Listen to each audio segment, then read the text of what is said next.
أبدا لن نحيد أبدا لن نحيد أبدا لن نحيد عن خطى الإيمان دربنا درب طويل دربنا درب طويل.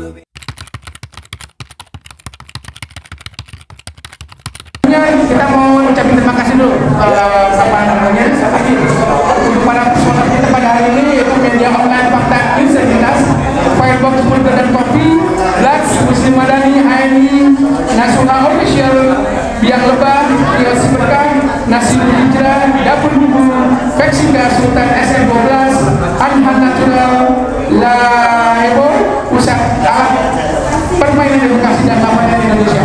Baik, tafadhol Gina. Ya. Waktunya Oke, terima kasih.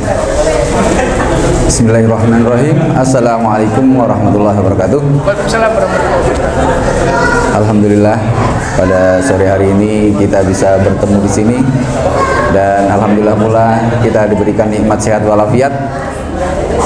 Salawat dan salam marilah kita haturkan ke haribaan junjungan Nabi besar Muhammad SAW.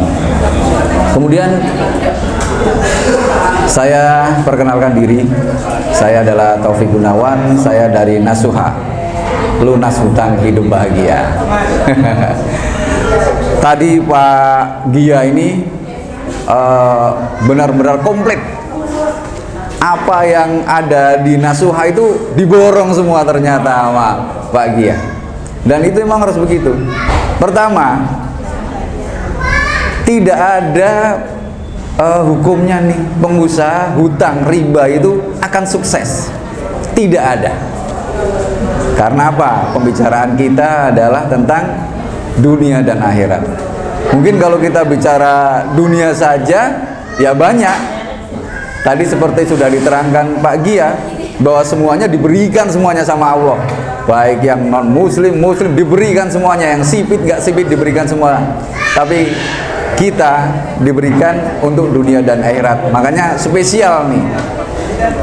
Kemudian dari Nasuha ini, kami ini komunitas yang berdakwah ke anti riba.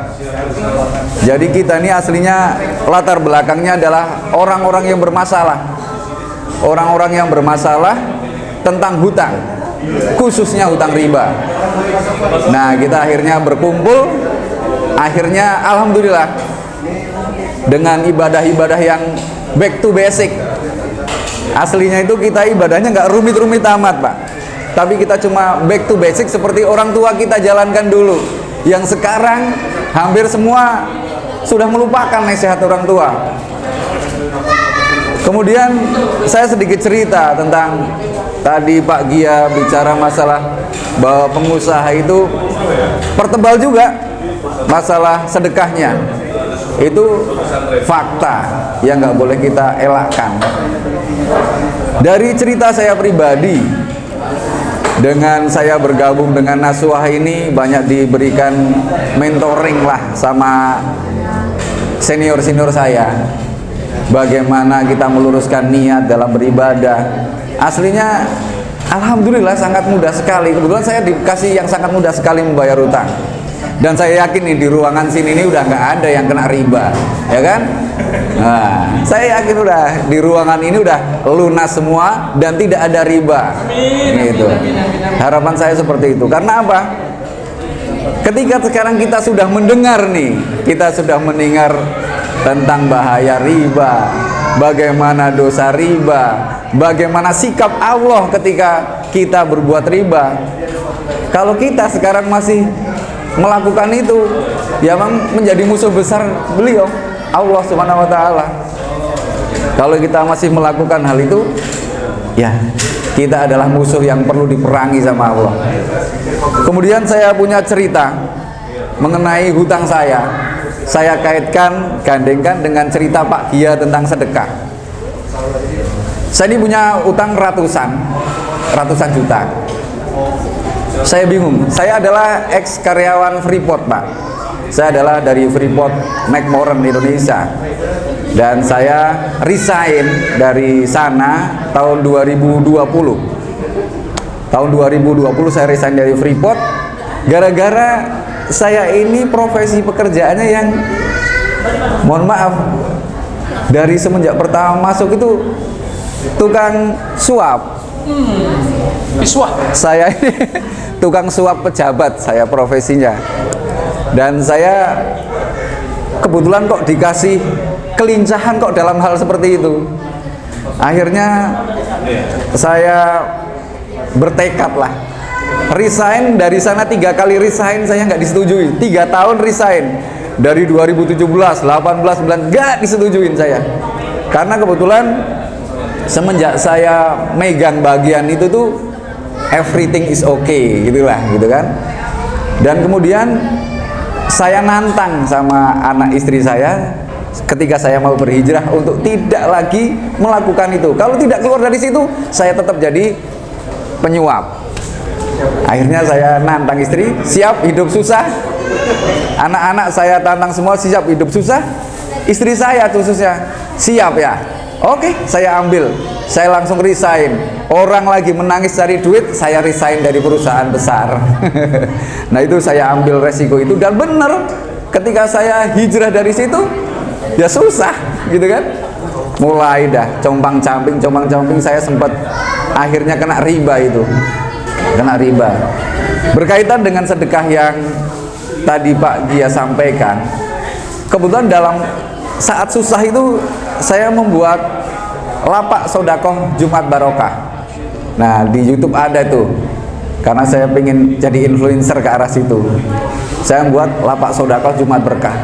Saya itu biasanya bisa bersedekah banyak, menangis cuma bisa sedekah Indomie 2 kardus sama telur 2 kilo. Wah, saya menangis, malu mau bawa ke jalan itu, malu. Saya udah bismillah, saya tetap mau lakukan ini. Udah saya bungkusin, saya cantrelin itu. Kita biasa sedekah yang bukan seperti itu, kita lakukan itu. Ternyata saya lakukan hari demi hari, bulan demi bulan terus. Gak taunya akhirnya dari yang 2 kardus Indomie dan itu apa telur itu, sampai perusahaan-perusahaan tuh ngasih ke saya. Karena bisa berjalan dengan baik.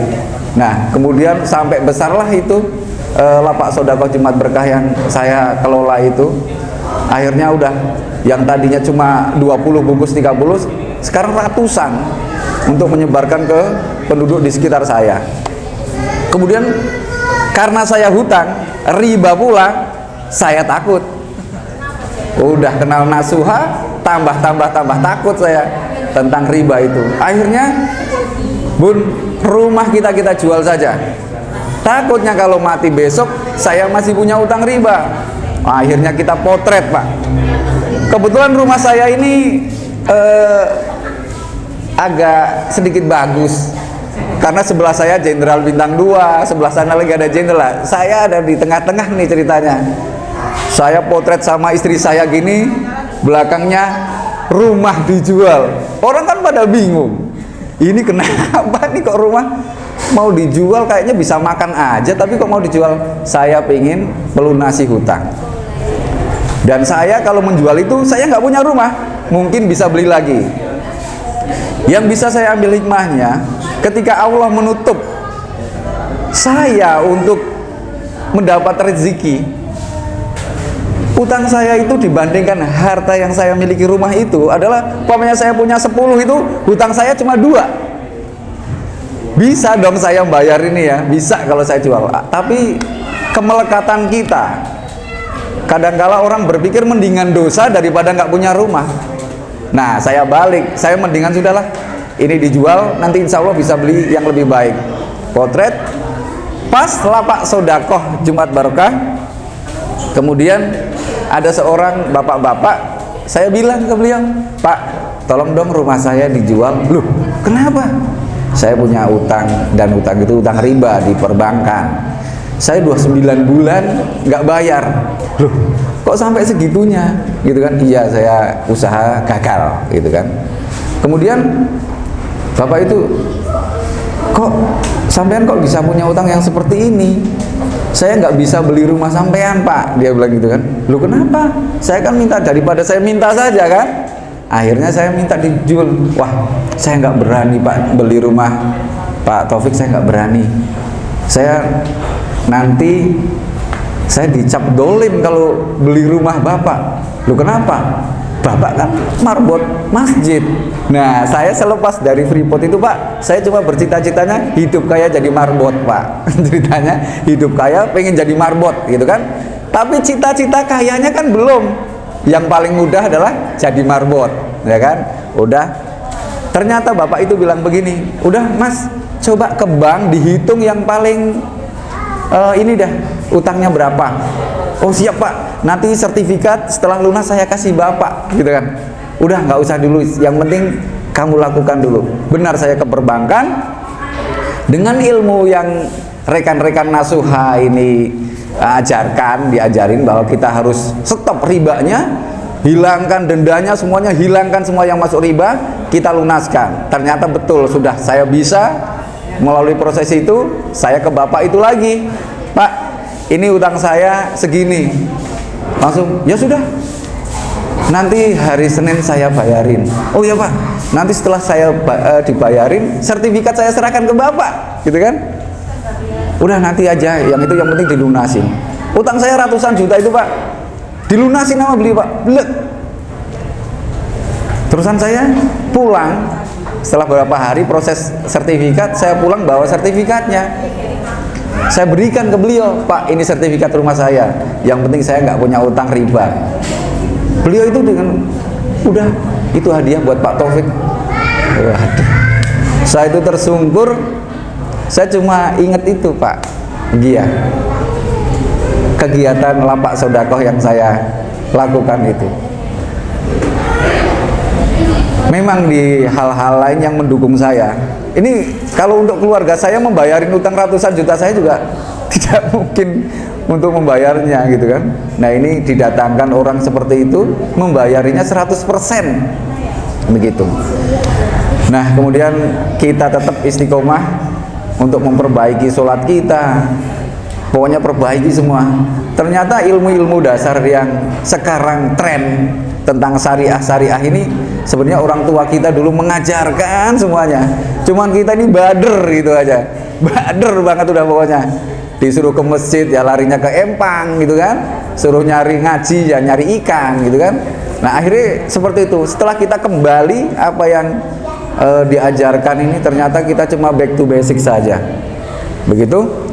Dan kemudian alhamdulillah kemarin juga ada, kita nih diberikan amanah lagi dari Nasuha ini kan dakwah juga, duitnya ini berawal dari kita semuanya nih untuk apa menopang semua kegiatan dari kita. Nah alhamdulillah kemarin kita diberikan wakaf travel umroh Safatur kemarin di Solusi Langit, kita diberikan wakaf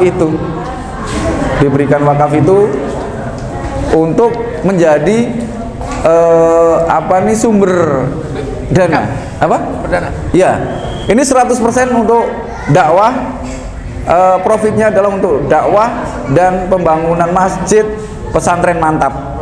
Iya, 100%. Jadi kita tidak mengambil dan operasional dakwah kita saja. Kantor di mana? Di Pulau Mas. Di Pulau Mas. Pulau Mas. Ya, di Pulau Mas. Baru kemarin ini pas tanggal 31, 1 dan 2 kita diberikan wakaf Safatur, dan semoga saja nanti kita ini dari Nasuha akan mengadakan Solusi Langit di Mekah di 2023. Insya Allah semoga bisa terlaksana. Dan kemudian yang perlu saya garis bawahi dan garis tembalin tentang bisnis syariah ini, jangan sekali-kali menyentuh riba, jangan sekali-kali menyentuh hutang riba. Pak Gia sudah membuktikan sendiri, saya tidak berhubungan dengan pinjaman perbankan atau dan lainnya. Buktinya sukses dan alhamdulillah. Nah sekarang saya dari karyawan yang baik dari perusahaan yang cukup terkenal di dunia, sekarang saya menjadi toko sembako. Itu Pak Wendy pernah ke sana gitu kan. Kebetulan tadi yang Mas Gun yang ganteng juga itu adalah teman kita, suka kalau kajian begitu. Alhamdulillah ini teman-teman semua, ini jagoannya di sini. Itu saja bapak-bapak dan ibu-ibu. Ini Naswah ini memang bergerak kita untuk mengumpulkan orang-orang susah yang kena riba. Jadi kalau orang lain pengennya ngumpulin orang bahagia, kita ngumpulin orang susah yang kena riba. Dan insya Allah dengan pembelajaran-pembelajaran yang ada, insya Allah bisa clear dengan baik. Itu saja Pak yang perlu saya sampaikan Pak. Masya Allah ya. Jadi ini menarik teman-teman, bahwa Naswah ini energinya ya sesuai dengan apa?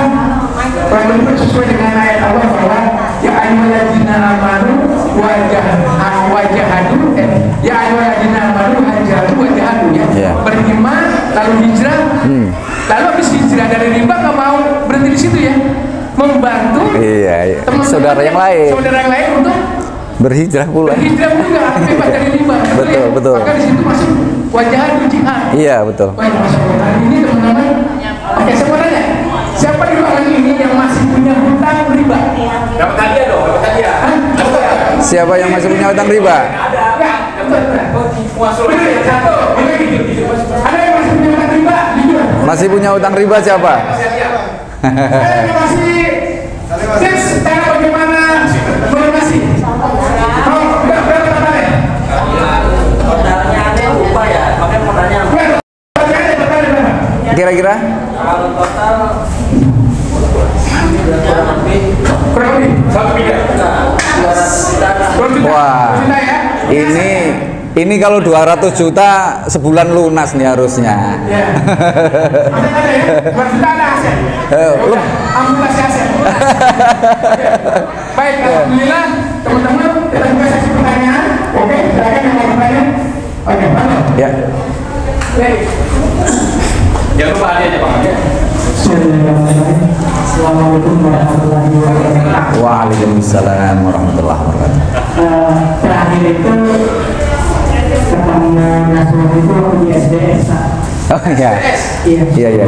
Masya Allah, Jazakallah khairan, luar biasa sekali. Saya langsung mempraktekkan dan langsung produktif sebenarnya. Alhamdulillah ya Allah. Dan tadinya aku sekedar cerita aja gitu ya. Itu beberapa persen juga kita gitu ya. Dan alhamdulillah sekarang sudah mungkin sudah